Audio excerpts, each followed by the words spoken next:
ফাস্টকার্ডে recharge করতে গেছে ওই দোকানে, আর আমরা এইসব বসে আছি বাড়িতে।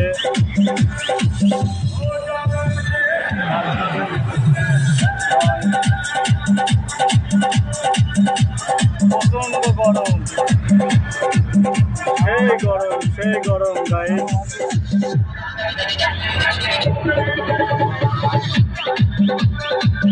এই একজনা বিড়ি খাচ্ছে,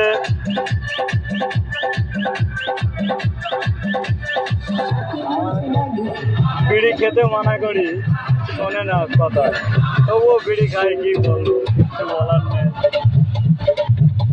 হাই গাইস, তাহলে রেখে দিলাম।